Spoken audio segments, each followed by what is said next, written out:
একবিংশ শতকের সবথেকে বড় ঘটনা, ইরানের সুপ্রিম লিডার আয়াতোল্লাহ আলী খামেনেই মৃত। 1989 থেকে 2026 দীর্ঘ 37 বছর শাসনের পর ইসরায়েলি স্ট্রাইকে মারা গেলেন আলী খামেনেই। 28 ফেব্রুয়ারি 2026 শনিবার সকালে একের পর এক ইসরায়েলি মিসাইলে কেঁপে ওঠে ইরান। তেহরান, ইস্পাহান, কারমানশাহ, ইরানের বড় বড় শহরগুলোকে টার্গেট করা হয়। ইভেন একটা ইসরায়েলি মিসাইল ইরানের একটা স্কুলে গিয়ে পড়ে, যেখানে সাথে সাথে মারা যায় ওই স্কুলের 50 জন ছাত্রী।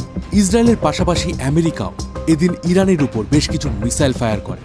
আর এমনই একটা মিসাইল হিট করে আয়াতোল্লাহ আলী খামেনেইর বাসভবনে। এই অ্যাটাকে শুধুমাত্র খামেনেই নন, তার মেয়ের হাজব্যান্ড এবং তার ছেলে মেয়েরাও এই অ্যাটাকে মারা যান।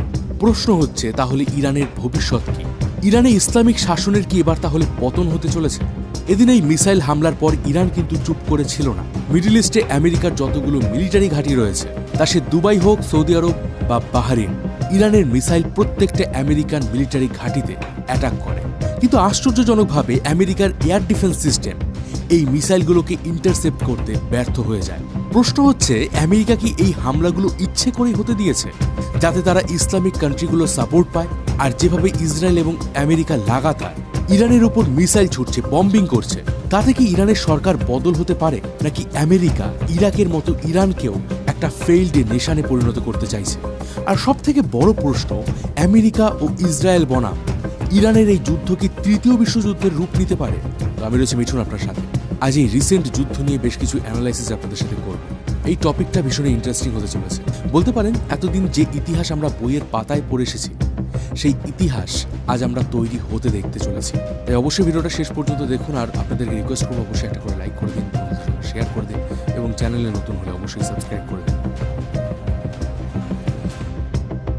1979 সালে ইরানি ইসলামিক রেভলিউশনের মাধ্যমে ইরানের বর্তমান সরকার গড়ে উঠেছিল, যে সরকারের সুপ্রিম লিডার ছিলেন আয়াতোল্লাহ আলী খামেনেই। বিশ্বের প্রতিটা দেশেই একটা করে কোর আইডিওলজি থাকে, তেমনি ইরানেও একটা কোর বিলিফ আছে যে আমেরিকা এবং ইসরায়েল তাদের চিরশত্রু। ইভেন মাঝে মাঝে ইরানের পার্লামেন্টে দাঁড়িয়ে ইরানের নেতা মন্ত্রীরা death to America, death to Israel slogan দেন। আর ঠিক এই কোর বিলিফের কারণেই 1979 থেকে আজ 2026 পর্যন্ত সেই পুরনো শত্রুতা আজও তাদের মধ্যে রয়ে গেছে।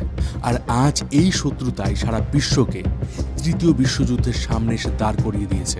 ডোনাল্ড ট্রাম্প এবং বেঞ্জামিন নেতানিয়াহু এই অ্যাটাকের পর থেকে যতগুলো প্রেস ব্রিফ এবং টুইট করেছেন, তাতে একটা জিনিস স্পষ্ট, যে আমেরিকার টার্গেট এবার ইরানের টপ অফিসিয়ালরা, যাতে ইরানে ইসলামিক শাসনের সমাপ্তি হয়।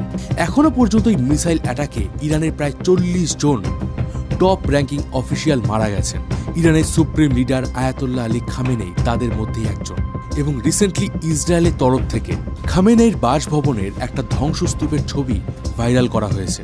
ইরান শুরুর দিকে দাবি করেছিল যে খামেনেই সুস্থ আছেন এবং স্বাভাবিক আছেন, কিন্তু কয়েক ঘন্টা আগেই ইরানের স্টেট মিডিয়া আলী খামেনেইর মৃত্যু সংবাদ প্রকাশ করেছে। এবারে একটা জিনিস আপনারা খেয়াল করবেন, আমেরিকা বা ইসরায়েল এর আগে যখনই ইরানে কোনো হামলা করেছে, তাদের টার্গেট ছিল ইরানের কোনো মিলিটারি বেস অথবা কোনো নিউক্লিয়ার সাইট। কিন্তু এবার তারা ইরানের যে সমস্ত অফিসিয়াল তাদের বাসভবনে অ্যাটাক করছে, যেটা সরাসরি একটা ইন্ডিকেশন দেয় যে তারা সত্যি একটা বড় যুদ্ধ চায়। এবার প্রশ্ন হচ্ছে, ট্রাম্প এবং নেতানিয়াহু যদি ইরানের সর্বোচ্চ লিডারদের হত্যাও করে ফেলে, তাহলেও কি ইরানের সরকার বদল করা সম্ভব হবে?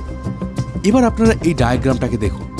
এখানে ইরানের top most powerful person Khamenei, তার নিচে কারা রয়েছেন, তাদের কি রোল, এই সমস্ত কিছু মেনশন করা রয়েছে। এরা প্রত্যেকেই ইসরায়েলের হিট লিস্টে রয়েছে। তবে এক্সপার্টরা মনে করেন যে ইরানের এই পাওয়ার রোল অনেকটা হাইড্রার মতো, যেখানে একটা মাথা কেটে দিলে সেখানে আরেকটা নতুন মাথা গজিয়ে ওঠে। আর একটু সহজভাবে বলতে গেলে, ইরানের সুপ্রিম লিডারকে হত্যা করার পরেও এখানে সরকার বদল করা কিন্তু অতটা সহজ হবে না। কারণ খামেনেই মারা যাওয়ার পরেই ইরানের কনস্টিটিউশন অ্যাক্টিভেট করবে অ্যাসেম্বলি অব এক্সপার্ট, যেটা ইরানের ধর্মীয় গুরুদের একটা ভীষণই পাওয়ারফুল গ্রুপ। এই গ্রুপই একজন নতুন লিডারকে বেছে নেবে ইরানের সুপ্রিম লিডার হিসাবে। এই মুহূর্তে আলী খামেনেইর পর সম্ভাব্য সুপ্রিম লিডার হিসাবে দেখা হচ্ছে আলী লারজানিকে, যিনি এই মুহূর্তে ইরানের সুপ্রিম ন্যাশনাল সিকিউরিটি কাউন্সিলের হেড। এটাকে বলা হয় ইরানের সবথেকে ইম্পর্টেন্ট ডিসিশন মেকিং বডি।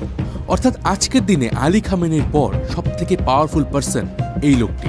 তবে লারজানি কিন্তু সুপ্রিম লিডার হতে পারবেন না, কারণ তিনি কোনো ক্লারিক নন। তবে আলী খামেনেই তাকে ভীষণই ভরসা করত। আর লারজানির প্রধান কাজই হলো খামেনেইর লেগাসিকে কন্টিনিউ করা। আর যদি লারজানিকেও হত্যা করা হয় তাহলে ইরানে দুটো জিনিস হতে পারে। এক, ইরানে সত্যিই ইসলামিক শাসনের পতন হবে। আর দ্বিতীয় যেটা হতে পারে সেটা ইরানের এই স্ট্রাকচার আরো বেশি পাওয়ারফুল হয়ে উঠতে পারে। কারণ একটা দেশ তখনই সব থেকে বেশি ভয়ানক হয়ে ওঠে যখন তাদের কাছে হারানোর কিছু থাকে না। এই পাওয়ার স্ট্রাকচার ছাড়াও আরো দুটো জিনিস কিন্তু ভুললে চলবে না। সেটা হচ্ছে ইরান একটা ভীষণই বড় দেশ। ইভেন সাদ্দাম হোসেন আমেরিকার সাহায্য নিয়েও গ্রাউন্ড অ্যাটাক করে ইরানকে হারাতে পারেনি। একটা দেশে গিয়ে বম্বিং করা, মিসাইল ছুড়ে সেই দেশটার বেশ কিছু ক্ষতি করা, আর একটা দেশকে মিলিটারিলি ক্যাপচার করা, দুটো কিন্তু সম্পূর্ণ আলাদা জিনিস। আজকে ইরানে হিউজ বম্বিং করে টপ অফিসিয়ালদের মেরে ফেললেও আইআরজিসি কিন্তু পুরোপুরি ধ্বংস হবে না। আইআরজিসি অর্থাৎ ইসলামিক রেভলিউশনারি গার্ড, যেটা একটা ভীষণই পাওয়ারফুল আর্মি। তবে এদের কাজ কিন্তু ইরানের জনগণকে রক্ষা করা নয়। এদের কাজ হলো ইরানে ইসলামিক শাসনকে কন্টিনিউ করা এবং সুপ্রিম লিডারকে প্রোটেক্ট করা।